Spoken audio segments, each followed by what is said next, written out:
بسم اللہ الرحمن الرحیم۔ سورۃ الحدید کا یہ آخری رکوع ہے اور 27ویں سپارے کا بھی آخری رکوع ہے۔ وَلَقَدْ أَرْسَلْنَا نُوحًا وَإِبْرَاهِيمَ، اور بے شک ہم نے بھیجا نوح علیہ السلام کو اور ابراہیم علیہ السلام کو۔ اب اس سے پچھلی آیت جو ہے لَقَدْ أَرْسَلْنَا رُسُلَنَا بِالْبَيِّنَاتِ، اللہ تبارک و تعالیٰ نے فرمایا کہ ہم نے اپنے رسولوں کو معجزات دے کر، نشانیاں دے کر، واضح دلیلیں دے کر بھیجا۔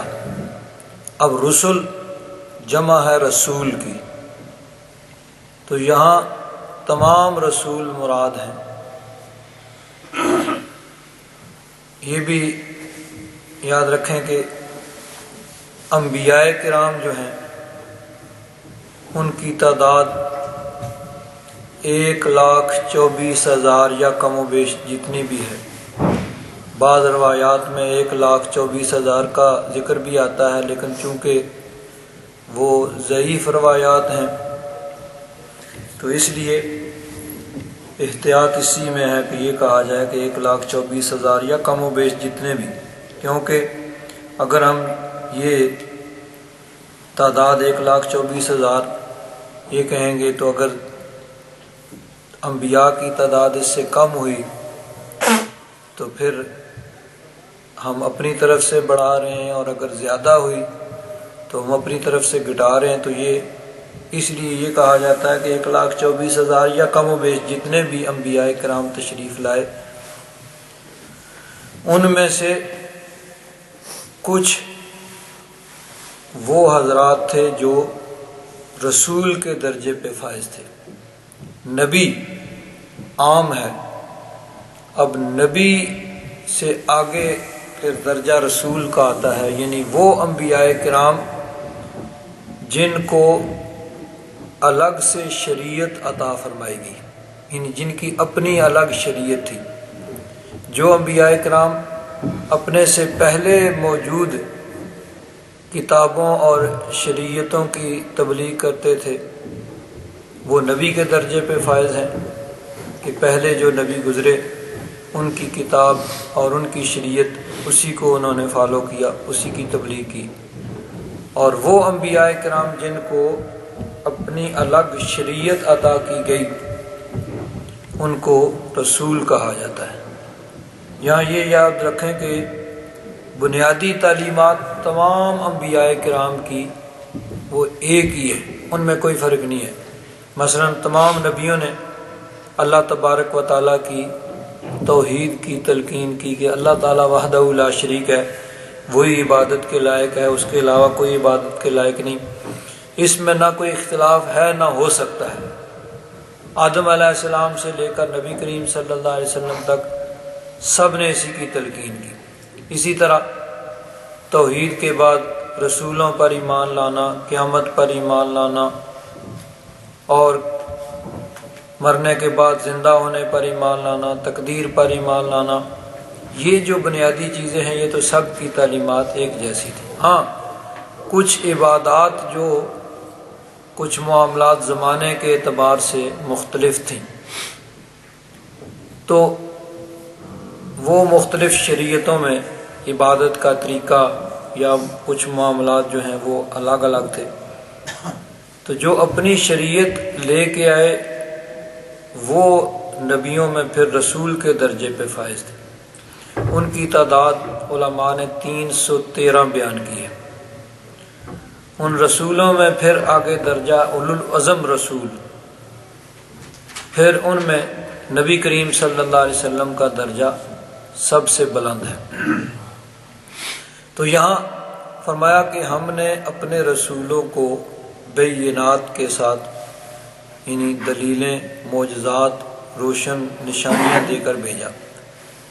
اب ان رسولوں میں حضرت نوح علیہ السلام اور حضرت ابراہیم علیہ السلام بھی شامل تھے، لیکن پھر الگ سے ان دونوں رسل اعظام کا تذکرہ جو کیا گیا وہ خاص یعنی حکمت کے پیش نظر، چونکہ انبیاء کرام میں ان کی شان انوکھی اور نرالی اور بلند ہے، جس طرح موسیٰ علیہ السلام کا بہت زیادہ تذکرہ قرآن پاک میں ہوا۔ اسی بنا پہ علماء نے کہا کہ نبی کریم صلی اللہ علیہ وسلم کے بعد سب سے بلند درجہ نبیوں رسولوں میں حضرت موسیٰ علیہ السلام کا ہے۔ تو اسی طرح حضرت نوح علیہ السلام اور حضرت ابراہیم علیہ السلام، ان کا بھی چونکہ بلند درجہ مرتبہ ہے نبیوں رسولوں میں، تو اس لیے اب عمومی طور پر رسولوں کا ذکر کرنے کے بعد خاص طور پر ان دونوں حضرات کے نام لے کر ان کا ذکر کیا۔ اور اس کی ایک خاص وجہ یہ بھی ہے جو آگے آ رہی ہے کہ فرمایا کہ ہم نے حضرت نوح علیہ السلام اور حضرت ابراہیم علیہ السلام کو بھیجا، وَجَعَلْنَا فِي ذُرِّيَّتِهِمَ النُّبُوَّةَ وَالْكِتَابَ، اور ان کی ذریت، ان کی اولاد میں نبوت اور کتاب کو رکھ دیا۔ تو علماء نے فرمایا کہ نوح علیہ السلام کے بعد جتنے بھی نبی آئے ہیں سب کے سب نوح علیہ السلام کی اولاد میں ہوئے ہیں۔ حضرت آدم علیہ السلام تو ابو البشر ہیں، تمام بنی نو انسان کے باپ ہیں۔ نوح علیہ السلام کے زمانے میں جب طوفان آیا تو طوفان میں سب لوگ غرق ہو گئے، صرف وہی لوگ بچے جو کشتی کے اندر سوار تھے، 82 افراد۔ ان میں بیسی کہا جاتا ہے کہ وہ جو کشتی میں سوار تھے ان میں بیسی آگے کسی کی اولاد نہیں چلی، صرف نوح علیہ السلام کی اولاد ہی آگے چلی۔ تو اس لیے نوح علیہ السلام کے بعد بھی جتنے نبی ہوئے ہیں، جن میں حضرت ابراہیم بھی شامل ہیں، سب کے سب حضرت نوح علیہ السلام کی اولاد میں ہوئے ہیں۔ اور ابراہیم علیہ السلام کے بعد جتنے نبی اور رسول ہوئے ہیں وہ سب کے سب ابراہیم علیہ السلام کی اولاد میں ہوئے ہیں۔ تو اس اعتبار سے حضرت ابراہیم علیہ السلام کے بعد جتنے نبی رسول ہوئے وہ سب کے سب حضرت ابراہیم علیہ السلام کی اولاد میں۔ نوح علیہ السلام کے بعد جتنے نبی اور رسول ہوئے جن میں حضرت ابراہیم علیہ السلام بھی شامل ہیں وہ سب کے سب نوح علیہ السلام کی اولاد میں ہیں۔ تو اس اعتبار سے ان دونوں انبیاء کرام کا خاص طور پر ذکر ہوا۔ ہم نے نوح علیہ السلام کو اور ابراہیم علیہ السلام کو بھیجا اور رکھ دی ان کی اولاد میں، ان کی ذریت میں نبوت اور کتاب۔ فَمِنْهُمْ مُهْتَدٍ، تو ان کی ذریت میں کچھ ہدایت یافتہ تھے، وَكَثِيرٌ مِّنْهُمْ فَاسِقُونَ، اکثر جو ہیں وہ نافرمان تھے۔ یعنی جن لوگوں کی طرف نبیوں رسولوں کو بھیجا یا ان انبیاء کرام کی اولاد میں، جن کی اولاد میں نبیوں رسولوں کو بھیجا، من عربی میں آتا ہے تبعیض کے لیے، یعنی کچھ، سب کے سب نہیں۔ تو ہدایت یافتہ ہر دور میں تھوڑے ہی لوگ ہوئے ہیں، زیادہ لوگ جو ہیں وہ گمراہ اور نافرمان ہی ہوئے۔ تو فرمایا فَمِنْهُمْ مُهْتَدٍ، اصل میں محتدین تھا، ہدایت یافتہ۔ تو کچھ لوگ تو ہدایت کے رستے پہ چلے، وَكَثِيرٌ مِّنْهُمْ فَاسِقُونَ، اکثر نافرمان تھے۔ یہ ہر دور میں ایسے ہی رہا ہے کہ راہ راست پہ چلنے والے تھوڑے لوگ ہوئے ہیں اور نافرمانی کرنے والے زیادہ ہوئے ہیں۔ ثم قفینا علی آثارہم برسلنا،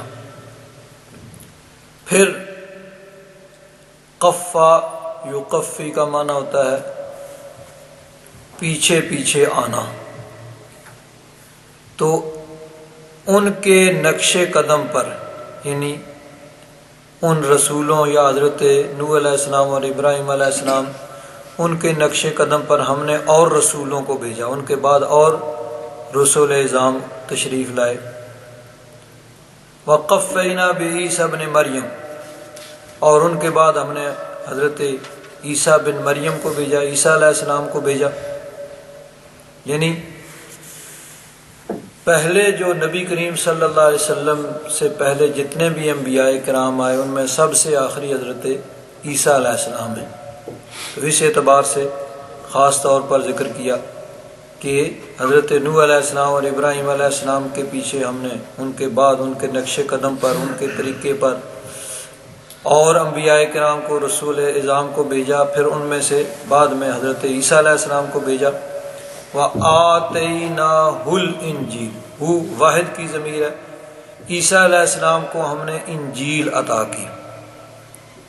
وَجَعَلْنَا فِي قُلُوبِ الَّذِينَ اتَّبَعُوهُ رَأْفَةً وَرَحْمَةً،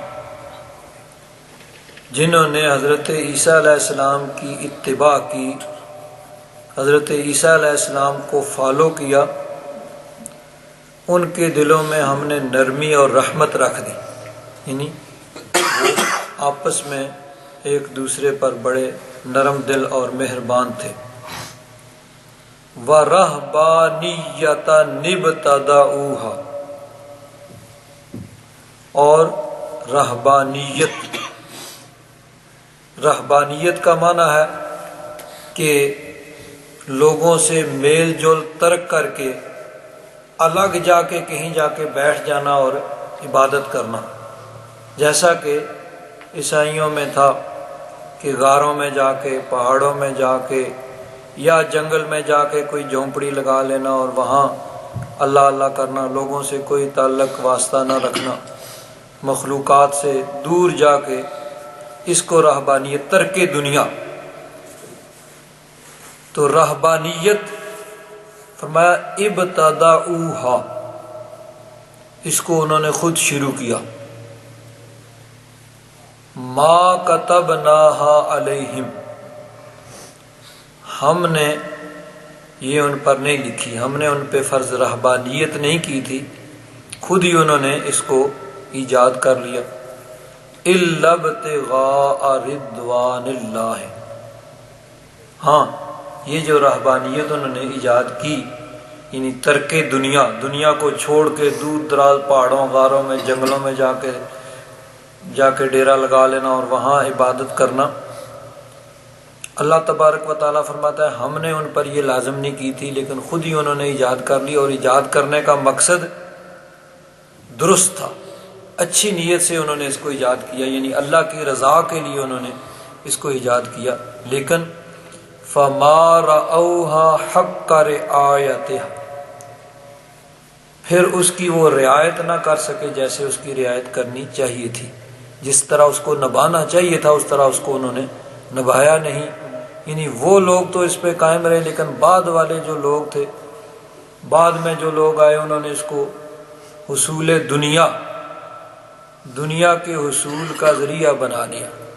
یعنی جس طرح آج بھی ہوتا ہے کہ انسان مذہبی لبادہ اوڑھ لیتا ہے، مثلا کرتا لمبا، ایسا حلیہ وضع قطع، جو تسبیح پکڑ لی اور بظاہر اللہ اللہ اللہ، لوگ یعنی لوگوں کو متاثر کرنے کے لیے، لیکن صرف ظاہر اندر کچھ نہیں، دل پہ کچھ نہیں ہے، لوگوں کو متاثر کرنے کے لیے کہ میں بڑا نیک ہوں، بڑا متقی ہوں، بڑا پرہیزگار ہوں، بڑا ولی اللہ ہوں، سب کا ساری دوڑ دھوپ کا مقصد ہی یہ ہو کہ لوگوں کے دل میں یہ آ جائے کہ میں بڑا ولی اللہ ہوں، تاکہ اس کے ذریعے سے پھر لوگوں کو لوٹا جائے اور ان کو دھوکہ دیا جائے۔ تو ان کے بعد بھی ایسے ہی ہوا، پہلے جن لوگوں نے اس کو ایجاد کیا تھا ان کا مقصد درست تھا، اللہ تعالیٰ فرماتا ہے الا ابتغاء رضوان اللہ، ان کا مقصد درست تھا، انہوں نے اللہ کی رضا کے لیے کیا، لیکن بعد والے پھر اس کی رعایت نہ کر سکے، انہوں نے اس کو حصول دنیا کا طریقہ بنا لیا۔ اسی طرح رہبانیت میں یہ بھی ہے کہ نکاح وغیرہ نہیں کرنا ہے، عورتوں سے الگ رہنا ہے، لیکن اس کا نتیجہ کیا نکلا، بعد والوں نے پھر نکاح تو نہیں کیا لیکن غلط کام شروع کر دیے، جو آج بھی دنیا میں ہو رہے ہیں۔ تو انہوں نے اس کی رعایت نہ کی جس طرح کہ اس کی رعایت کرنی چاہیے تھی، اس کو نبھایا نہیں جیسے کہ اس کو نبھانا چاہیے تھا بعد والوں نے۔ فَآتَيْنَا الَّذِينَ آمَنُوا مِنْهُمْ أَجْرَهُمْ، پس ان میں سے جو ایمان لائے ان کو ہم نے ان کا اجر دیا۔ وَكَثِيرٌ مِّنْهُمْ فَاسِقُونَ، اور ان میں سے اکثر نافرمان ہیں، فاسق ہیں۔ یا ایھا الذین آمنوا اتقوا اللہ، اے ایمان والو اللہ سے ڈرو۔ وآمنوا برسولہ، اور اس کے رسول پہ ایمان لاؤ۔ اب ایمان والوں کو کہا جا رہا ہے کہ اللہ سے ڈرو اور ایمان لاؤ۔ اس کو عربی میں کیسے کہتے ہیں؟ تحصیل حاصل، کہ ایک چیز پہلے سے جو موجود ہے، مثلا ایک آدمی بیٹھا ہوا ہے، اس کو کہا جائے کھڑے ہو جاؤ، یہ تو درست ہے۔ ایک آدمی کھڑا ہے، اس کو کہا بیٹھ جاؤ، یہ تو درست ہے۔ جو پہلے ہی کھڑا اس کو کہا کھڑے ہو جاؤ، جو پہلے ہی بیٹھا اس کو کہا جائے بیٹھ جاؤ۔ تو یہ تو چیز ایسی ہے کہ جو پہلے سے موجود ہے، تحصیل حاصل، پہلے سے جو چیز موجود ہے اس کو۔ تو اب اے ایمان والو ایمان لاؤ، کیا مطلب ہوا؟ مفسرین کرام نے فرمایا کہ یہاں آمنو سے مراد وہ لوگ ہیں جو پہلے نبیوں پر ایمان لائے، موسیٰ علیہ السلام پر ایمان لائے، عیسیٰ علیہ السلام پر ایمان لائے۔ ان کو حکم دیا جا رہا ہے کہ چونکہ حضور کی تشریف آوری سے پہلے تمام شریعتیں منسوخ ہو گئیں، اور اب نجات کا واحد طریقہ ہے کہ حضور نبی کریم صلی اللہ علیہ وسلم پر ایمان لایا جائے، حضور کا کلمہ پڑھا جائے، اس لیے ان کو حکم دیا جا رہا ہے کہ تم میرے رسول پر ایمان لاؤ۔ اور اگر حضور پر ایمان نہیں لاتے تو کوئی عیسائی اگر عیسیٰ علیہ السلام کے صحیح مذہب پہ بھی قائم ہو تو اس کا وہ قابل قبول نہیں ہے۔ حضور کی تشریف آوری سے، حضور کے اعلان نبوت سے پہلے اور جس تک حضور کا پیغام نہیں پہنچا تھا، وہ اگر اصل دین عیسوی پہ تھا تو وہ مومن ہے اور اس کا ایمان درست تھا۔ اور جو محرف شدہ، تبدیل شدہ، جس میں انہوں نے کچھ کا کچھ بنا دیا، اللہ اور بندے کو باپ بیٹا بنا دیا، تین خدا بنا دیے، وہ تو بہرحال کفر و شرک ہے۔ تو جو اصل عیسیٰ علیہ السلام کی تعلیمات تھیں، جس طرح کے سارے نبیوں کی جو تعلیمات، توحید، رسالت وغیرہ، تو اس کو جو ماننے والے تھے وہ مومن تھے اور وہ نجات یافتہ ہیں۔ لیکن وہ حضور کے اعلان نبوت سے پہلے تک، جب حضور نے اعلان نبوت فرما دیا اور جن تک حضور کا یہ اعلان پہنچ گیا، اب ان پہ لازم ہے کہ وہ نبی کریم صلی اللہ علیہ وسلم پر ایمان لائیں۔ اگر وہ ایمان نہیں لائے تو بے شک اصل دین عیسوی پر بھی تھے، پھر بھی وہ نجات یافتہ نہیں ہوں گے۔ کہ جب حضور کا پیغام ان تک پہنچ گیا، حضور کی نبوت کا انہیں علم ہو گیا، تو ان پر لازم تھا کہ وہ حضور نبی کریم صلی اللہ علیہ وسلم کا کلمہ پڑھتے، حضور پر ایمان لاتے۔ تو یہاں آمنو سے مراد وہ لوگ ہیں جو دوسرے انبیاء کرام پر ایمان لائے تھے، ان کو کہا جا رہا کہ اللہ سے ڈرو اور میرے اس رسول پہ ایمان لاؤ۔ یؤتکم کفلین من رحمتہ، تمہیں اللہ تبارک و تعالیٰ اپنی رحمت کے 2 حصے عطا فرمائے گا۔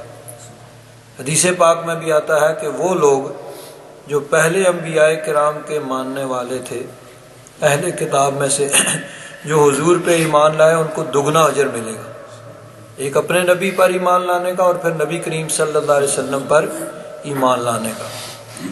فرمایا جا رہا ہے کہ جو پہلے نبیوں رسولوں پہ ایمان لائے ہو، میرے اس رسول پہ ایمان لاؤ، اللہ تبارک و تعالیٰ تمہیں اپنی رحمت سے دگنا حصہ عطا فرمائے گا۔ کفلن حصہ، کفلین 2 حصے۔ وَيَجْعَلْ لَكُمْ نُورًا، اور تمہارے لیے ایک نور پیدا فرما دے گا، تمشون بہ، جس کی روشنی میں تم چلو گے، یعنی بروز قیامت میدان محشر میں پل صراط پہ۔ وَيَغْفِرْ لَكُمْ، اور تمہیں بخش دے گا، تمہاری مغفرت فرما دے گا۔ واللہ غفور الرحیم، اللہ تبارک و تعالیٰ بخشنے والا، رحم فرمانے والا ہے۔ یہ اس لیے لِأَلَّا يَعْلَمَ أَهْلُ الْكِتَابِ، تاکہ اہل کتاب جان لیں اللہ یقدرون علی شیء من فضل اللہ، کہ اللہ کے فضل پر انہیں کوئی دسترس، کوئی کنٹرول نہیں ہے، یعنی اللہ تبارک و تعالیٰ کا فضل ان کے قبضہ و اختیار میں نہیں ہے۔ وَأَنَّ الْفَضْلَ بِيَدِ اللَّهِ، فضل تو سب کا سب اللہ تبارک و تعالیٰ کے ہاتھ میں ہے۔ يُؤْتِيهِ مَن يَشَاءُ، اللہ تبارک و تعالیٰ وہ جس کو چاہے عطا فرما دے۔ وَاللَّهُ ذُو الْفَضْلِ الْعَظِيمِ، اللہ تبارک و تعالیٰ فضل عظیم والا، بہت بڑے فضل والا ہے۔ اب یہاں ایک بات بڑی اہم ہے اور جس پہ مفسرین کرام نے بڑی سیر حاصل بحث کی ہے، وہ ہے رہبانیت۔ یہ لفظ گزرا ہے نا کہ عیسیٰ علیہ السلام کو جو ماننے والے تھے، اللہ تبارک و تعالیٰ فرماتا ہے وَجَعَلْنَا فِي قُلُوبِ الَّذِينَ اتَّبَعُوهُ رَأْفَةً وَرَحْمَةً، کہ عیسیٰ علیہ السلام کو ماننے والے، ان کو فالو کرنے والے، ان کے فالوورز، ان کے دلوں میں ہم نے رافت و رحمت، نرمی اور رحم دلی رکھ دی۔ آگے وَرَهْبَانِيَّةً، اور رہبانیت ابتدعوها، اس کو انہوں نے خود ہی یاد کیا، ما كتبناها علیہم، ہم نے یہ ان پہ فرض نہیں کی تھی۔ اس پہ حضور ضیاء الامت حضرت پیر کرم شاہ صاحب رحمۃ اللہ تعالی علیہ، آپ نے بہت ہی سیر حاصل اس پہ بحث کی ہے۔ اس کو ذرا اختصار کے ساتھ آپ حضرات بھی سن لیں۔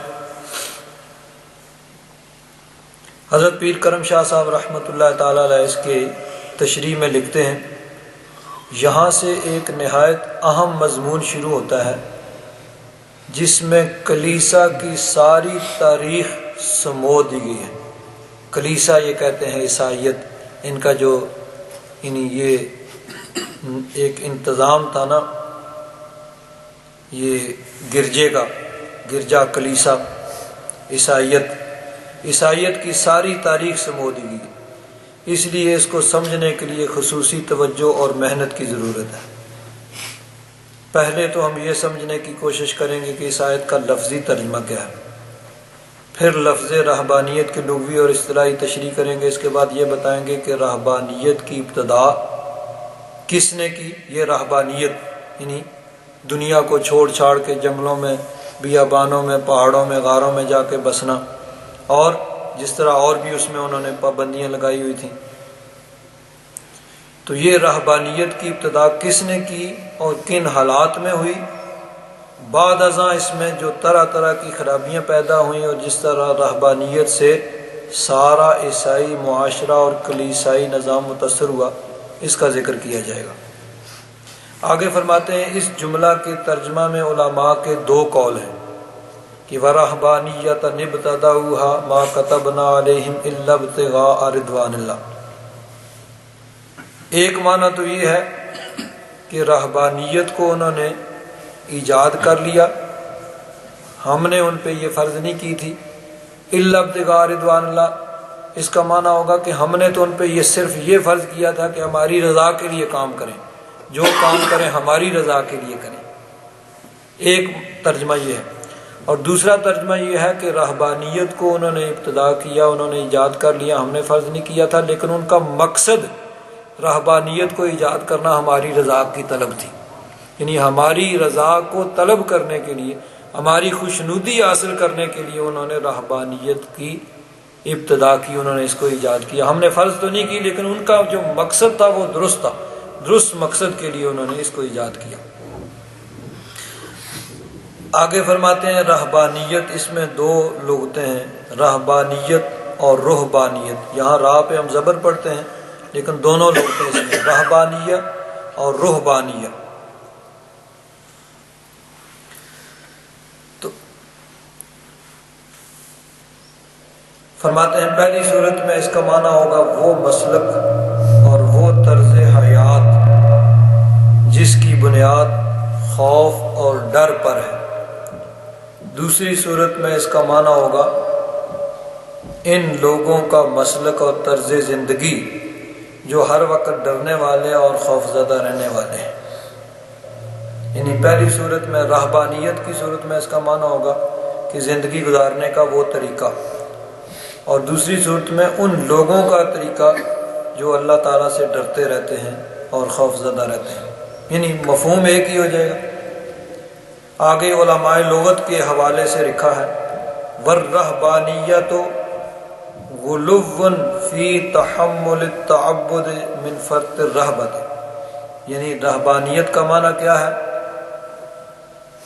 یعنی اللہ تبارک و تعالیٰ کے ڈر اور خوف کی وجہ سے عبادات اور ریاضات میں حد درجہ غلو کرنا، بہت زیادہ اس میں مشقت اٹھانا، اللہ کی عبادت میں مشقت اٹھانا، مقصد یعنی صرف خوف الہی ہے، اللہ تبارک و تعالیٰ کے خوف اور ڈر سے عبادت اور ریاضت میں بہت مشقت اٹھانا۔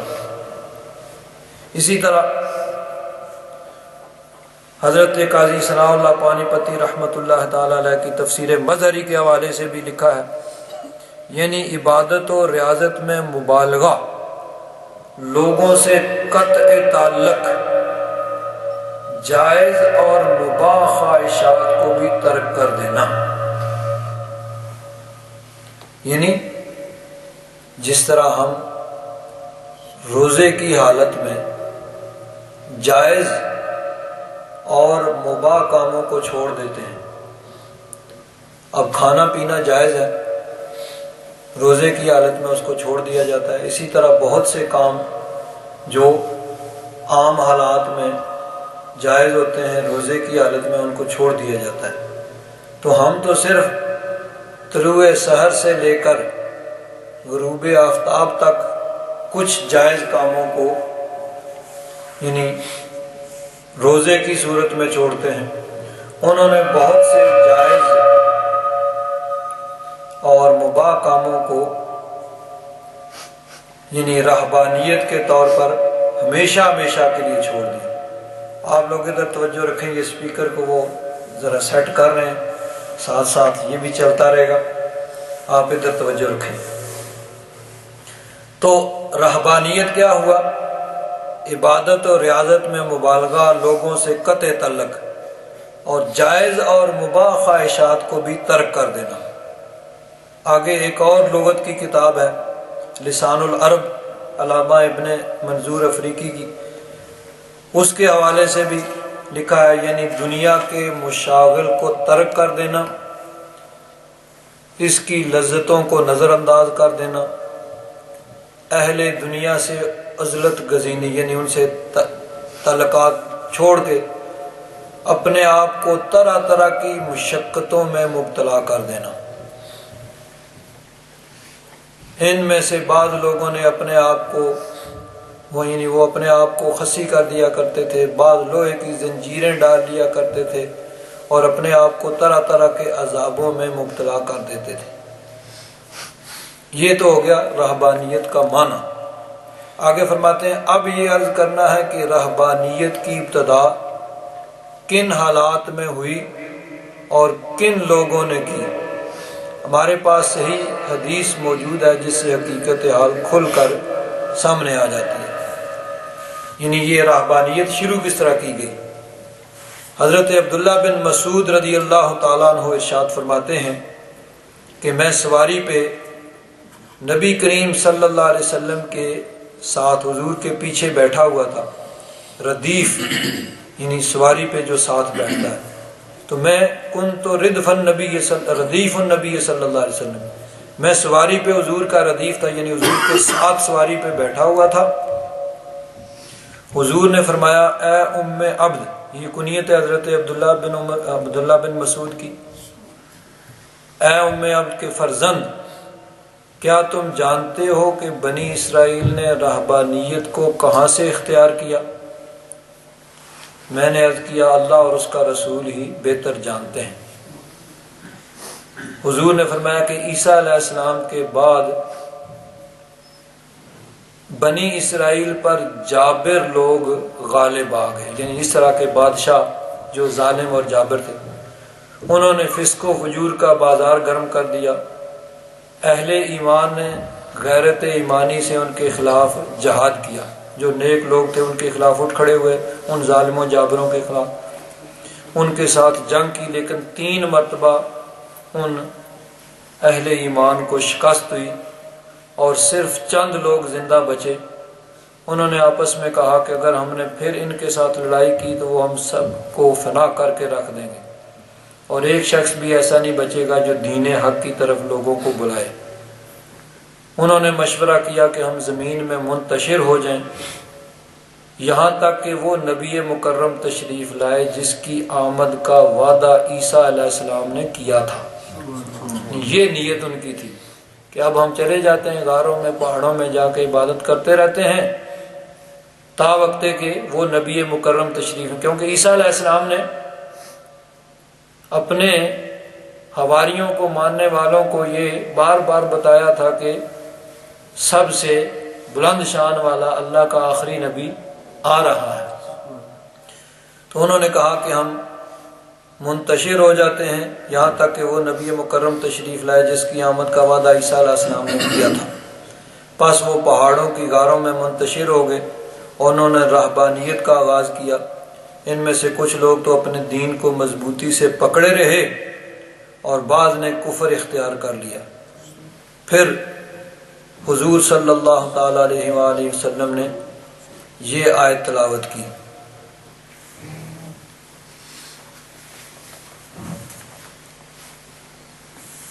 یہ جو ابھی ہم نے پڑھی ہے، رہبانیۃ ابتدعوها ما كتبناها علیہم الا ابتغاء رضوان اللہ۔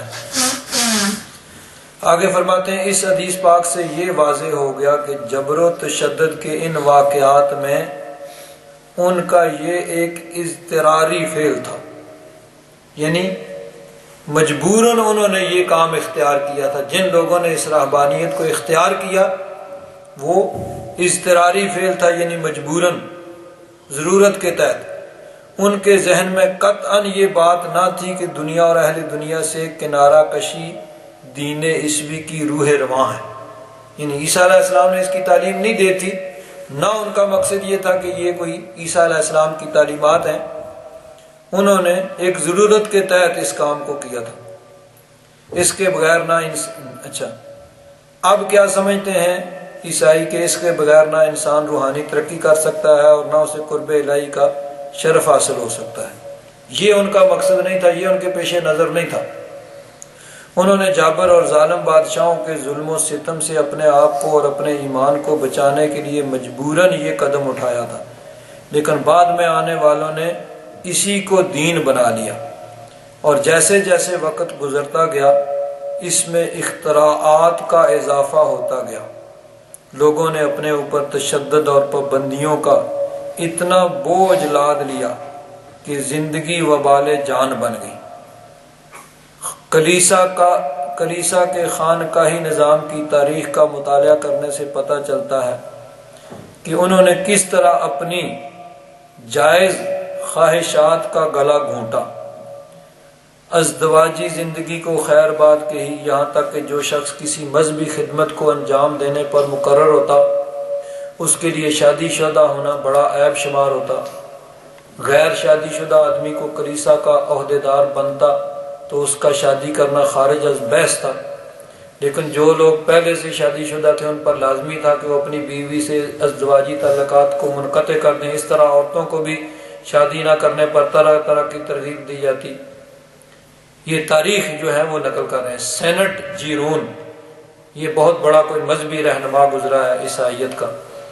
سینٹ جیرون جیسا ممتاز مسیحی عالم کہتا ہے کہ جو عورت مسیح کی خاطر راہبہ بن کے ساری عمر کنواری رہے وہ مسیح کی دلہن ہے، اور اس عورت کی ماں کو خدا یعنی مسیح کی ساس ہونے کا شرف حاصل ہو۔ یعنی اس طرح کی باتیں عیسائیت میں انہوں نے اپنے پاس سے گھڑ لی۔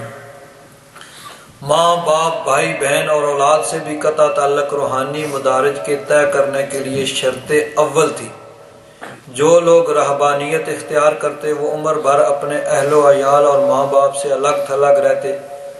ایسے واقعات بھی تاریخ میں درج ہیں جنہیں پڑھ کر دل کڑتا ہے اور رہبانیت کے اس سنگ دلانہ طرز حیات پر رونے کو جی جاتا ہے۔ آگے فرماتے ہیں ایک دردناک واقعہ آپ بھی سن لیجئے۔ سینٹ سیمون، یہ بھی کوئی بہت بڑا مذہبی رہنما گزرا ہے، اپنے ماں باپ کو تڑپتا چھوڑ کر کسی دیر میں راہب بن گیا۔ ماں باپ کو اپنے بیٹے کا کچھ پتہ نہ چلا، باپ تو بیٹے کی جدائی میں راہی ملک عدم ہوا، یعنی بیٹے کی جدائی کی وجہ سے باپ تو دنیا سے چلا گیا، ماں تڑپنے اور رونے کے لیے باقی رہ گئی۔ اس پر 27 سال کا طویل عرصہ گزر گیا۔ جب اس سینٹ کی شہرت دور دور تک پھیل گئی تو ماں کو اپنے بیٹے کی قیامگاہ کا پتہ چلا۔ جب بوڑھی ضعیفہ راہ کی مشقتیں برداشت کرتی ہوئی وہاں پہنچی، اس کی خانقاہ میں عورتوں کے داخلے کی اجازت نہ تھی، اس لیے اسے کسی نے اندر نہ جانے دیا۔ اس نے اپنے بیٹے کو کہلا بھیجا کہ میں تیری فرقت کی ماری ماں ہوں، صرف تمہیں ایک نظر دیکھنا چاہتی ہوں، یا مجھے اندر آنے کی اجازت دے یا خود باہر آ کر مجھے اپنے مکھڑے کی ایک جھلک دکھا۔ لیکن اس سنگ دل بیٹے نے اپنی تڑپتی بلکتی ماں پر ذرا ترس نہ کھایا اور ملنے سے صاف انکار کر دیا۔ 3 دن اور 3 راتیں وہ بیچاری دروازے پر پڑی منتیں کرتی رہی، آخر اس نے وہیں دم توڑ دیا۔ اس وقت وہ سینٹ صاحب تشریف لائے اور اپنی ماں کے لیے مغفرت کی دعا کی۔ اسے یہ خیال نہ آیا کہ جو بیٹا اپنی ماں کے بارے میں اس قدر سنگ دل اور بے رحم ہے، اس کی دعا کسی رحمت کی مستحق نہیں۔ اس کے علاوہ اپنے نفس کو اذیت پہنچانے کا ذوق بڑھنے لگا۔ انہوں نے عجیب عجیب اختراعیں کی۔ کسی نے اپنے آپ کو زنجیر و سلاسل میں جکڑ دیا، یعنی زنجیروں کے ساتھ، کسی نے بھاری بوجھ اپنے اوپر لاد لیا، کسی نے اپنے اوپر نیند حرام کر لی۔ چنانچہ اسکندریہ کا سینٹ مکاریوس ہر وقت اپنے جسم پر 80 پاؤنڈ کا بوجھ اٹھائے رکھتا۔ 6 مہینے تک وہ ایک دلدل میں سوتا رہا اور زہریلی مکھیاں اس کے برہنہ جسم کو کاٹتی رہیں۔ یہ تاریخ کچھ اس زور سے چلی کہ عیسائی دنیا میں ایسی خانقاہوں کی برمار ہوگی جہاں راہب مرد یا راہبہ خواتین آ کر جمع ہوگی۔ آگے فرماتے ہیں انسانی فطرت کے تقاضوں سے جنگ کرنا کوئی آسان کام نہیں۔ اب اللہ تبارک و تعالیٰ نے انسان کو پیدا کیا ہے، انسان کی فطری ضرورتیں، کھانا پینا سونا، اسی طرح انسان کی ایک فطری ضرورت ہے۔ اللہ تبارک و تعالیٰ نے مرد اور عورت کو پیدا کیا اور اس کے اندر ایک فطری تقاضا پیدا کیا۔ تو ان فطری تقاضوں کو غیر فطری تقاضوں سے، غیر فطری طریقے سے جب انسان روکنے کی کوشش کرے گا تو اس کا نتیجہ ہمیشہ غلط نکلے گا۔ تو فرماتے ہیں انسانی فطرت کے تقاضوں سے جنگ کرنا کوئی آسان کام نہیں۔ عارضی فتوحات تو حاصل کی جا سکتی ہیں لیکن کلیتاً ان کی بیخ کنی ناممکن ہے، یعنی بالکل ختم کر دینا۔ بلکہ جب رکے ہوئے جذبات سیلاب کی طرح امڑ کر آتے ہیں تو سارے بند ٹوٹ جاتے ہیں۔ یہی حال کلیسا کے خانقاہی نظام کا ہوا۔ بڑے بڑے پوپ اور سینٹ دولت و ثروت میں اپنے وقت کے قانونوں کو بھی مات کر گئے، یعنی دولت انہوں نے اکٹھی کر لی۔ جن محلات میں وہ رہائش پذیر تھے ان کے سامنے شاہی ایوانوں کی بھی کوئی وقت نہ تھی۔ وہ خانقاہیں جو کنواری راہبات کے لیے مختص آرام کاری کے اڈوں میں تبدیل ہو گئے، ان کی فصیلوں کے پرے نوزائیدہ بچوں کی لاشیں اکثر پڑی ہوتی دکھائی دیتی ہیں۔ کلیسا کی تاریخ کا یہ بڑا اندوناک اور شرمناک باب ہے جو ان کے اپنے مورخین نے لکھا ہے، یعنی خود عیسائیوں نے اس کو لکھا ہے کہ یہ کام ہوتا رہا۔ ظاہر بات ہے جب کہ ایک فطری تقاضے کو روکا جائے گا تو پھر غیر فطری طریقہ جو ہے وہ ہوگا۔ آگے فرماتے ہیں انہی بدعنوانیوں اور بدکاریوں کا قرآن کریم نے یوں ذکر کیا ہے، فَمَا رَأَوْهَا حَقَّ رِعَایَتِهَا، کہ انہوں نے اس کو نبھایا نہیں جیسے اس کو نبھانا، اس کی رعایت نہیں کی جیسے اس کی رعایت کرنی چاہیے۔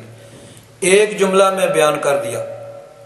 علامہ قرطبی لکھتے ہیں کہ انہوں نے ترہب یعنی رہبانیت کو طلب ریاست کے لیے بطور زینہ کے استعمال کیا، یعنی رہبانیت کے ذریعے سے انہوں نے مال و دولت حکومت حاصل کرنے کا اس کو ذریعہ بنے، اس طرح لوگوں کے مال ہڑپ کرتے رہے۔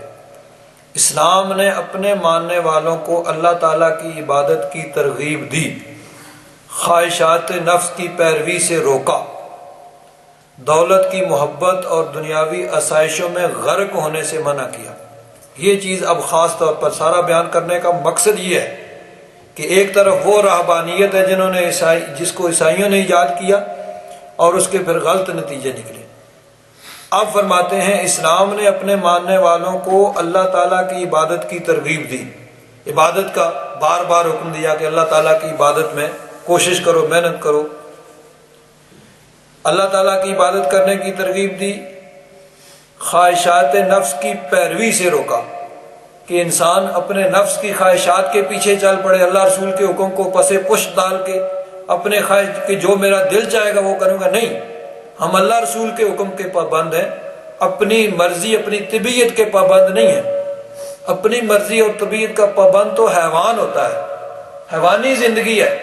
مثلا حیوان دیکھیں، جا رہا ہے، بھوک لگی ہوئی ہے، سبزہ نظر آیا، اب اس نے یہ نہیں دیکھنا یا اس کے لیے یہ کوئی نہیں کہ یہ اس کے لیے جائز ہے کہ نہیں جائز ہے، اس نے منہ مارنا ہے کہ اس کی طبیعت کا تقاضا ہے، بھائی بھوک لگی ہوئی کھانے کی چیز ہے تو کھاؤ، اس کو یہ نہیں کہ یہ جائز ہے یا ناجائز ہے۔ انسان کے لیے یہ نہیں ہے، انسان بھوکا ہے، کھانے کی طلب ہے، کھانے کی چیز ملتی ہے، پہلے دیکھے گا کہ حلال ہے کہ حرام ہے، میرے لیے جائز ہے کہ ناجائز ہے۔ تو یہ فرق ہے انسان اور حیوان میں۔ تو نفس کی خواہشات کے ہم پیروی نہیں، نفس کی خواہشات کے پیروی تو جانور کرتے ہیں۔ اسی طرح دیکھیے حیوان ہے، اس نے کھایا، اب انسان کی طبیعت کا تقاضا ہے کہ کھانے پینے کے بعد پیشاب پخانا آتا ہے، تو حیوان نے یہ نہیں دیکھنا کہ یہ جگہ پیشاب پخانا کرنے کی ہے یا نہیں ہے، وہ جہاں آیا شروع کر دیا۔ انسان میں یہ نہیں ہے، انسان جو کسی قاعدے قانون کا پابند ہے، تو یہ حیوانی زندگی ہے، بھئی جو دل چاہے گا وہ ہم کریں گے۔ اور یورپ میں یہ معاشرہ حیوانی زندگی کی طرف جا رہا ہے، بھئی ہم نہیں، ہم کسی مذہب کے کسی قاعدے قانون کے پابند نہیں، جو ہمارا دل چاہے گا وہ ہم کریں گے۔ تو اسلام نے عبادت کی ترغیب دی ہے اور خواہشات نفس کی پیروی سے روکا ہے، دولت کی محبت اور دنیاوی آسائشوں میں غرق ہونے سے منع کیا ہے، لیکن اس نے ترک دنیا اور نفس کشی کا وہ طریقہ اپنے ماننے والوں کو نہیں سکھایا جو عیسائیت کے نظام رہبانیت کا خاصہ ہے۔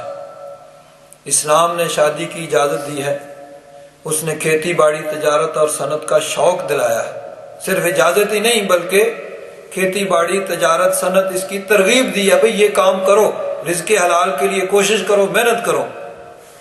تو فرماتے ہیں اسلام نے شادی کی اجازت دی ہے، اس نے کھیتی باڑی تجارت اور صنعت کا شوق دلایا ہے، پاک صاف رہنے کی تلقین کی ہے۔ ان میں یہ ہوتا ہے نا بھائی، جس طرح دوسرے کئی مذاہب میں بھی ہے، نہانا نہیں ہے، بال نہیں کٹانے ہیں، بس اسی طرح میلے کچیلے بدبو آ رہی ہو پاس سے، بال جتنے بھی بڑھ جائیں ان کو کٹانا نہیں ہے۔ تو یہ چیز نہیں ہے اسلام میں، اسلام نے پاک صاف رہنے کی تلقین کی ہے۔ حضور نبی کریم صلی اللہ علیہ وسلم کا ارشاد گرامی ہے، النظافۃ نصف الایمان، الطہارۃ نصف الایمان، پاکیزگی اور صفائی آدھا ایمان ہے۔ تو اسلام نے پاک صاف رہنے کی تلقین کی، ماں باپ بھائی بہنوں اور بیوی بچوں کے حقوق کی ادائیگی کو لازم قرار دیا۔ اب یہ نہیں ہے کہ انسان ماں باپ وہ بیچارے بوڑھے ہیں ان کو ضرورت ہے تو انسان چل پڑے تبلیغ کے لیے، ماں باپ کو پانی پر منہ میں ڈالنے والا کوئی نہیں ہے اور وہ انسان چلا جائے دور دراز تبلیغ کرنے کے لیے۔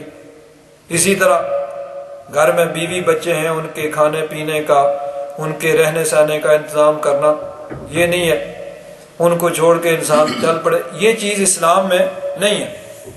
ماں باپ بہن بھائی اور بیوی بچوں کے حقوق کی ادائیگی لازمی قرار دی ہے، بلکہ اس نے ہر شخص پر ضروری قرار دیا ہے کہ وہ اپنے نفس کا حق ادا کرے اور ایسی مشقتوں میں مبتلا نہ کرے جو مضر صحت، جو صحت کے لیے نقصان دہ، ایسے کاموں سے بھی منع کیا گیا۔ آگے ایک حدیث پاک ہے، لا تشددوا علی انفسکم، تم اپنے نفسوں پہ سختی نہ کیا کرو ورنہ اللہ تعالیٰ بھی تم پر سختی کرے گا۔ ایک قوم نے اپنے اوپر ناروا سختی کی، اللہ تعالیٰ نے ان پر سختی کی۔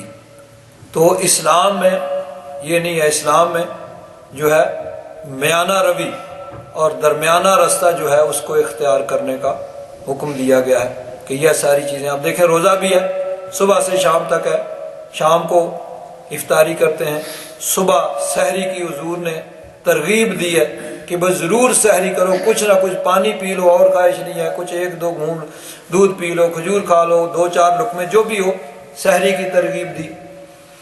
تو اسلام جو ہے وہ میانہ روی کا دین ہے، درمیانی رستہ اختیار کرنے کا ہے۔ نہ تو انسان دنیا میں اس طرح غرق ہو جائے کہ اللہ رسول کو بھول جائے، اور نہ یہ کہ اس طرح انسان چل پڑے کہ باقی سارے معاملات جو ہیں ان کو ہی ترک کر دے۔ آگے ایک دفعہ چند صحابہ آپس میں گفتگو کر رہے تھے، اس میں حدیث پاک اس طرح آتی ہے کہ چند صحابہ اکرام حضور نبی کریم صلی اللہ علیہ وسلم کے کاشانہ رحمت حضور کے حجرہ مبارکہ حضور کے گھر کے دروازے پہ آئے اور ازواج مطہرات سے سوال کیا کہ حضور نبی کریم صلی اللہ علیہ وسلم رات کو کتنی عبادت کرتے ہیں۔ اب ان کے ذہن میں یہ تھا کہ حضور ساری رات عبادت کرتے رہتے ہوں گے، نفل پڑھتے رہتے ہوں گے، ہر روز روزہ رکھتے ہوں گے۔ ازواج مطہرات حضور کی بیویوں نے فرمایا کہ حضور نبی کریم صلی اللہ علیہ وسلم رات کو سوتے بھی ہیں، عبادت بھی کرتے ہیں۔ حضور نبی کریم صلی اللہ علیہ وسلم کا طریقہ مبارکہ یہ تھا کہ عشاء کی نماز کے بعد حضور آرام فرماتے، آدھی رات کے بعد اٹھ کے کچھ دیر نفل پڑھتے، اور پھر اس کے بعد بعض اوقات اس طرح ہوتا کہ فجر کے قریب یعنی نفل پڑھتے اور پھر ساتھ فجر کی، بعض اوقات جلدی اٹھتے، نفل پڑھنے کے بعد پھر سو جاتے، کچھ آرام فرماتے، پھر اٹھ کے فجر کی نماز ادا فرماتے۔ دن کو کبھی حضور روزہ رکھتے، کبھی افطار کرتے۔ تو جب انہوں نے یہ بتایا کہ اس طرح حضور رات کو آرام بھی فرماتے ہیں، عبادت بھی کرتے ہیں، دن کو کبھی روزہ رکھتے ہیں، کبھی نہیں رکھتے، نفلی روزوں کی بات ہو رہی، فرض تو پورا مہینہ فرض ہے نا، تو انہوں نے آپس میں بات کی، بھائی نبی کریم صلی اللہ علیہ وسلم کا درجہ تو بہت بلند ہے۔ حضور نبی کریم صلی اللہ علیہ وسلم کے متعلق تو اللہ تعالیٰ نے فرمایا لِيَغْفِرَ لَكَ اللَّهُ مَا تَقَدَّمَ مِنْ ذَنبِكَ وَمَا تَأَخَّرَ، کہ حضور کے صدقے میں اگلوں پچھلوں کے گناہ معاف ہوں گے۔ تو ہم تو حضور جیسے نہیں ہیں نا۔ اب آپس میں وہ گفتگو کر رہے ہیں، ایک نے کہا میں ہمیشہ ساری رات نماز پڑھا کروں گا، دوسرے نے کہا میں ہمیشہ روزہ رکھا کروں گا، تیسرے نے کہا میں کبھی نکاح نہیں کروں گا۔ نبی کریم صلی اللہ علیہ وسلم نے ان کی یہ باتیں سنی تو فرمایا سن لو، توجہ سے سنو، اما واللہ انی لاخشاکم للہ واتقاکم لہ، سن لو میں تم سب سے زیادہ اللہ سے ڈرنے والا ہوں، سب سے زیادہ خوف خدا رکھنے والا میں ہوں، اور سب سے زیادہ پرہیزگاری اختیار کرنے والا ہوں۔ لیکنی اصوم و افطر، لیکن میں کبھی نفلی روزہ رکھتا ہوں اور کبھی روزہ نفلی نہیں رکھتا۔ واصلی و ارقد، میں رات کو نماز بھی پڑھتا ہوں اور رات کو آرام بھی کرتا ہوں، سوتا بھی ہوں۔ واتزوج النساء، اور میں نے نکاح بھی کیے ہیں۔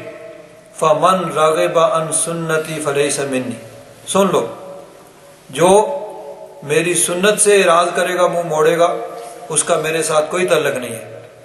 سنت کے مطابق جو عبادت کی جائے گی، تھوڑی عبادت اس کا بہت زیادہ جو ہے وہ ثواب ملے گا، بہت زیادہ اس کا ثمرہ ملے گا، اور سنت کو چھوڑ کے اپنے طریقے پہ جو کوشش کرے گا وہ بہت زیادہ کام ہوگا لیکن ثواب اس کا بہت کم ہوگا۔ کہ حضرت مجدد الفسانی رحمۃ اللہ تعالی علیہ، آپ نے ہمیشہ سنت کی تلقین کی اور سنت پہ چلے، تو فرماتے ہیں کہ یہ سب سے قریب ترین رستہ ہے اللہ تبارک و تعالیٰ تک پہنچنے کا، کہ حضور نبی کریم صلی اللہ علیہ وسلم کی سنت کے مطابق عبادت کی جائے، اور سنت کو چھوڑ کے کوئی اور طریقہ اختیار کرے تو حضرت شیخ سعدی فرماتے ہیں ترسم کے اے رابی بے کعبہ نہ رسی کہ ہی راہ کے تمی روی بے ترکستان است۔ ایک آدمی وہ ترکستان کی طرف منہ کر کے چل رہا ہے تو کہتا ہے میں کعبہ جا رہا ہوں، شیخ سعدی نے کہا کہ اے ربی مجھے ڈر ہے کہ تو کعبے میں نہیں پہنچے گا کہ جس طرف تو منہ کر کے چل رہا ہے یہ ترکستان کو جاتا ہے، خانہ کعبے کو نہیں جاتا۔ تو اگر اللہ تک پہنچنا ہے تو اس کا طریقہ ہے سنت کے مطابق۔ سنت کو چھوڑ کے کوئی اپنے طریقے سے کوئی کہے جی میں ایک ٹانگ پہ کھڑا ہو کے سارا قرآن پاک پڑھوں گا، نہیں، یہ نہیں ہے۔ حضور نبی کریم صلی اللہ علیہ وسلم نے حضرت عبداللہ بن عمر بن عاص، انہوں نے کہا میں روزہ رکھوں، حضور نے فرمایا نہیں، ایک دن چھوڑ کے نہیں، فرمایا بہتر تو یہ ہے کہ 3 نفلی روزے ہر مہینے میں رکھ لو، کافی ہے۔ زیادہ سے زیادہ یہ کرنا چاہتے ہو تو صوم داؤد، ایک دن روزہ رکھو ایک دن افطار کرو، اس سے زیادہ نہیں، یہ اجازت دی، یعنی ایک دن روزہ رکھ لو ایک دن افطار، پورا سال 11 مہینے جو ہے نفلی روزے، فرمایا یہ نہیں۔ تو اسی طرح قرآن پاک پڑھنے میں بھی فرمایا کہ 3 دن سے پہلے ختم نہ کرو، یعنی کم از کم زیادہ سے زیادہ 10 سپارے روز کے، 3 دن سے پہلے جو پڑھے گا تو ایک تو بغیر سوچے سمجھے پڑھے گا، اور وہ پڑھنے میں بھی پھر اس طرح کرے گا کہ لفظ بھی صحیح طریقے سے ادا نہ ہو تو بجائے ثواب کے گناہ کمائے گا۔ تو اس لیے عبادت میں بھی ہر قیام میں میانہ روی، حتیٰ کہ عبادت میں بھی میانہ روی اور توسط اور درمیانی راستہ جو ہے وہ اختیار کرنے کا حکم دیا گیا۔ آگے ایک اور حدیث پاک ہے، حضرت ابو امامہ باہلی رضی اللہ تعالیٰ عنہ فرماتے ہیں کہ ہم ایک غزوہ میں حضور نبی کریم صلی اللہ علیہ وسلم کے ہمراہ سفر پر گئے۔ ہمارا ایک ساتھی ایک غار کے قریب سے گزرا جس میں پانی کا چشمہ تھا، اس کے دل میں خیال آیا کہ اس غار میں آ کر رہائش اختیار کر لیں۔ کیا ضرورت ہے بھائی، ٹھیک ہے پانی بھی یہاں موجود ہے، بس پانی پئیں گے، تھوڑا کچھ کھا لیں گے، اللہ اللہ کرتے رہیں گے۔ بڑا پسند آیا ان کو، انہوں نے چاہا کہ وہاں رہائش اختیار کر لیں، پینے کے لیے پانی بھی موجود ہے، کھانے کے لیے سبزیاں کافی ہیں، دنیا سے بے تعلق ہو کر اپنا سارا وقت اللہ کی یاد میں بسر کرے گا۔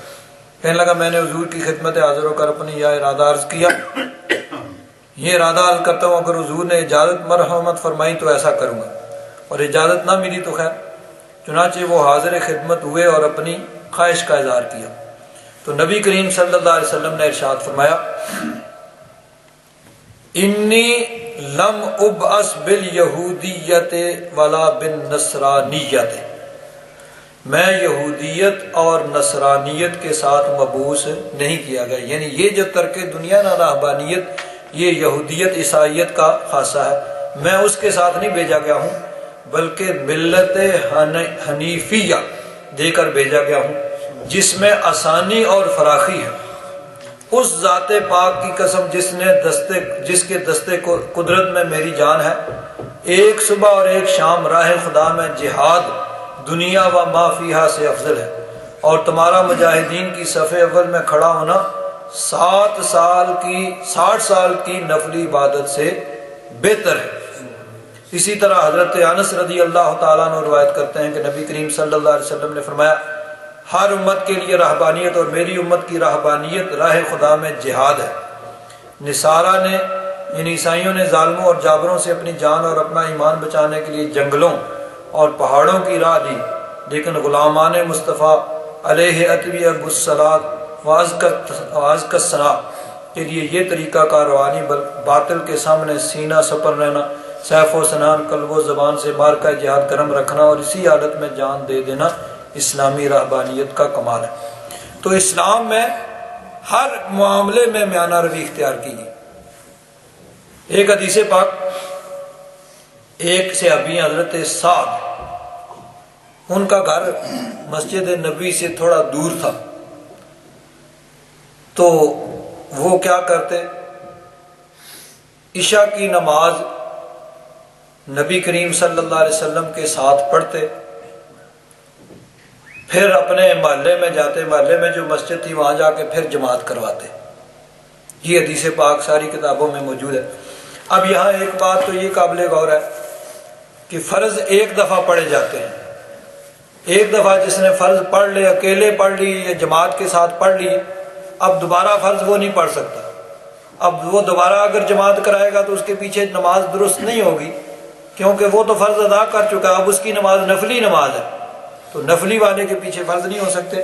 اب وہ جو کرتے تھے، چونکہ مسئلے کا ابتدائی دور تھا، مسئلہ انہیں یہ علم نہیں تھا، اور نبی کریم صلی اللہ علیہ وسلم کو انہوں نے یہ مطلب ہے کہ یا اس وقت تک اس چیز کا حکم نہیں نازل ہوا تھا، تو انہوں نے اپنے طور پر یہ طریقہ جو ہے وہ ایجاد کر لیا تھا کہ وہ وہاں جا کے جماعت کرواتے۔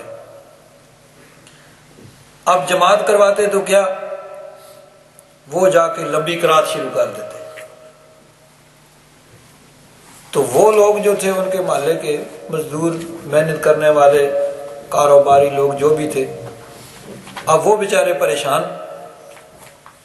کہ یہ تو ہو سکتا ہے دن کو بھی آرام کر لیتے ہوں، اور رات کو یہ اتنی لمبی نماز شروع کر دیتے ہیں۔ ایک دن انہوں نے نماز شروع کی، لمبی قرات شروع کی، کوئی جذباتی سے ابھی ہوں گے، انہوں نے نماز توڑی، اپنے 4 فرض پڑھے اور چلے گئے۔ اب ساری جماعت کو بڑی یہ نامناسب سی بات لگی، بھائی جماعت چھوڑ کے تم چلے گئے ہو، کیا ہے، تھوڑی دیر صبر نہیں کر سکتے تم؟ اگر تھوڑی نماز میں دیر لگ جاتی ہے تو کیا ہو جاتا ہے؟ صبح حضور نبی کریم صلی اللہ علیہ وسلم کی بارگاہ میں یہ مقدمہ پیش ہوا کہ اس طرح ایک آدمی نماز جماعت توڑ کے اپنی نماز الگ سے پڑھ کے وہ چلا گیا۔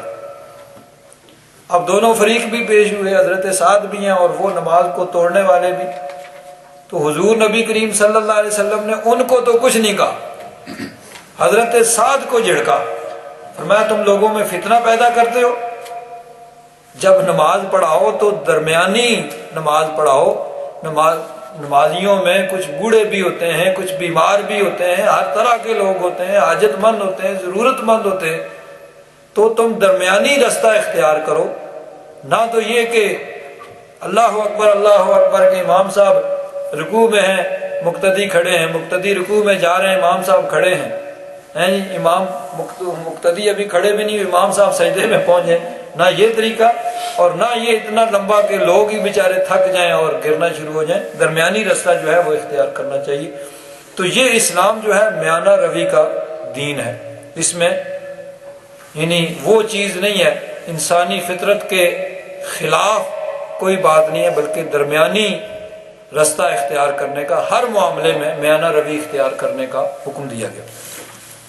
اور ایک اور بڑی اہم بات وہ یہ ہے کہ آج کل ذرا بات ہوئی تو فوراً بدعت یعنی یہ کام بدعت، کوئی یعنی ایسا کام جو مزاج کے خلاف ہو، بدعت کہہ کے یہ کہہ دیا بھائی کلو بدعت دلالت و کلو دلالت فی النار، ہر نیا کام بدعت ہے اور ہر بدعت جو ہے وہ جہنم میں جاتی۔ تو اب دیکھیے اس رہبانیت کو جو انہوں نے عیسائیوں نے اپنے طور پر ایجاد کیا، اللہ تعالیٰ فرماتا ہے ہم نے تو ان پہ فرض نہیں کی تھی، انہوں نے خود ہی یہ نکال لیا۔ اب علماء کرام فرماتے ہیں کہ اب یہ جو اللہ تبارک و تعالیٰ نے مذمت کی ہے اس چیز کی کہ انہوں نے ایک کام شروع کرنے والوں کا مقصد اللہ کی رضا طلب کرنا تھا، ان کی مذمت نہیں کی، بلکہ مذمت ان کی جنہوں نے پھر اس کی رعایت نہیں کی، اس کو نباہا نہیں، ان کی مذمت اس میں بیان کی گئی۔ بعض لوگ کہتے ہیں کہ ان کی مذمت یہ کی گئی کہ انہوں نے اپنے طور پر وہ طریقہ ایجاد کر لیا۔ تو مفسرین کرام پرانے جتنے بھی وہ یہ کہتے ہیں کہ نہیں، جو مذمت کی گئی ہے وہ اس بات کی ہے کہ انہوں نے اس کو نباہا نہیں، اس کی رعایت نہیں کی۔ رہبانیت جو انہوں نے، ان کی چونکہ نیت درست تھی تو اس لیے یہ بات بری نہیں ہے، بلکہ پھر اس کی رعایت نہیں کی اور اس میں جو خرابیاں پیدا انہوں نے کر لی اس وجہ سے ان کی مذمت کی جا رہی ہے۔ تو علماء کرام نے فرمایا کہ بدعت 5 طرح کی ہوتی ہے، 5 قسمیں ہیں بدعت کی۔ اب وہ 5 قسمیں کون سی ہیں؟ بعض اوقات بدعت جو ہے وہ واجب ہوتی ہے، کسی بدعت پہ عمل کرنا واجب ہے، یعنی اس کو ترک کریں گے تو گناہگار ہوں گے۔ اب وہ بدعت کون سی ہے؟ جو سب لوگ کر رہے ہیں، جو منع کرتے ہیں بدعت اور شرک کے فتوے لگاتے ہیں وہ بھی کر رہے ہیں۔ مثلا علماء نے لکھا ہے کہ علم نحو، صرف، نحو اور وہ علوم جو قرآن پاک اور حدیث پاک کو سمجھنے کے لیے ضروری ہیں ان کا پڑھنا واجب ہے۔ اب جب تک کوئی گرامر نہیں پڑھے گا، صرف نحو نہیں پڑھے گا، دیگر ضروری جو معاون علوم ہے وہ نہیں پڑھے گا، قرآن و حدیث کو کیسے سمجھے گا؟ اگر پڑھیں تو یہ بدعت ہے۔ نہ نبی کریم صلی اللہ علیہ وسلم نے نہ کیا، نہ صحابہ کرام نے کیا۔ بعد میں یہ علوم ایجاد ہوئے اور پھر باقاعدہ کتابیں لکھی گئیں، سب کچھ ہوا۔ پڑھیں تو بدعت، کل بدعت ضلالۃ، اور یہ گمراہی اور سب گمراہ جہنم ہے۔ نہ پڑھیں تو قرآن پاک کی سمجھ نہیں آتی۔ اور بعض لوگ کہتے ہیں بھائی نہیں، کیا ضرورت ہے، ترجمہ موجود ہے، تو پھر نہ بھی اگر گرامر پڑھیں تو ترجمے موجود ہیں۔ تو ایسی بات کرنا یہ سب سے بڑی جہالت ہے کہ ترجمہ کسی نے کیا ہے، ہم ترجمہ پڑھیں گے تو ہم تو اس کے دستے نگر ہیں جو اس نے ہمیں تو پتہ ہی نہیں صحیح کیا ہے غلط کیا ہے۔ اور جس نے ترجمہ کیا پہلے اس نے بدعت اختیار کی، پہلے وہ بدعتی بنا، اس نے گرامر پڑھی، پھر اس کو ترجمہ کرنا آیا، پھر اس نے ترجمہ کیا، تو پھر بھی بات تو وہیں آئے گی۔ تو پہلے یہ گرامر پڑھنی پڑے گی۔ اسی طرح دیکھیے نبی کریم صلی اللہ علیہ وسلم کے زمانے میں تو قرآن پاک بھی کتابی شکل میں نہیں تھا۔ حضرت ابو بکر صدیق رضی اللہ تعالیٰ عنہ نے حکم دیا، جمع ہوا، پھر حضرت عثمان غنی نے دوبارہ اس کو جمع کرنے کا حکم دیا۔ اب یہ قرآن پاک جو ہے اس کو 30 سپاروں میں بانٹا گیا، یہ ایک بہت بڑی بدعت ہے، لیکن یہ سبھی کرتے ہیں۔ قرآن پاک پہ زیریں زبریں لگائی گئیں، یہ بھی بدعت ہے، بعد میں ہوا، اور یہ سب ہو رہا ہے۔ اسی طرح مسجدوں کو اس طریقے سے بنانا، اب یہ قالین بچھانا اور اس طرح ان کو سنوارنا، یہ سارے کام بدعت ہیں، لیکن سب کرتے ہیں۔ اسی طرح حدیث پاک کی کتابیں امام بخاری نے کوئی 200 سال بعد، حضور کے وصال کے 200 سال، 250 سال بعد یہ کتاب لکھی۔ صحابہ کرام کے زمانے میں تو کوئی نہیں تھی یہ کتابیں، سب کی سب بدعت ہیں۔ تو اگر یہ کام ہوگا تو سب سے بڑے بدعتی تو امام بخاری ہو گئے۔ تو بدعت ہر نئے کام کو کہتے ہیں، کبھی یہ کام واجب ہوتا ہے، کبھی جائز ہوتا ہے، یعنی کبھی مباح ہوتا ہے۔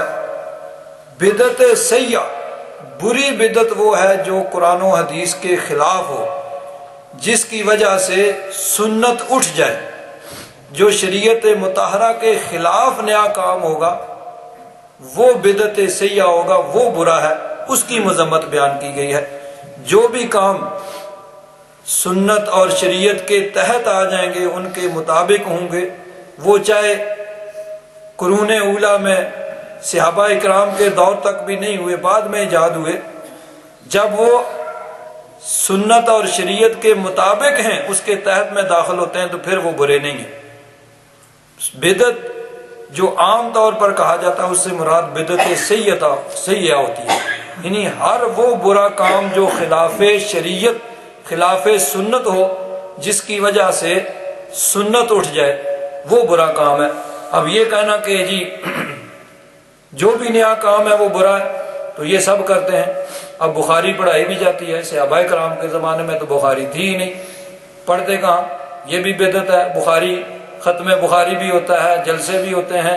صحابہ کرام کے دور میں تو اس طرح کوئی جلسے نہیں ہوتے، اس طرح کوئی، یعنی یہ سارے کام جو کیے جا رہے ہیں سب کے سب بدعت ہیں۔ لیکن وہاں پہ بدعت یاد نہیں آتی، بدعت وہاں یاد آتی ہے جہاں اللہ کے نبی کی عظمت کا معاملہ آتا ہے، وہاں پھر بدعت شروع ہو جاتی ہے۔ نہیں، بدعت جو جس کی مذمت کی گئی ہے اور جو بری ہے وہ ہے جو خلاف شریعت ہو، جو سنت کے خلاف ہو اور جس کی وجہ سے سنت اٹھ جائے۔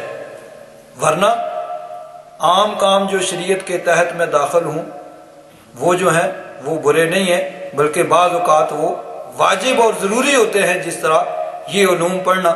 جب تک ان یعنی گرامر وغیرہ، صرف و نحو وغیرہ اس کو نہیں پڑھیں گے ہم قرآن و حدیث کو نہیں سمجھ سکتے۔ تو اگر یہ بدعت کا ارتکاب نہیں کریں گے تو قرآن و حدیث کو تو نہیں سمجھ سکتے۔ اور جنہوں نے سمجھا اس کے بدعت کا ارتکاب کیا ہے تبھی سمجھا ہے۔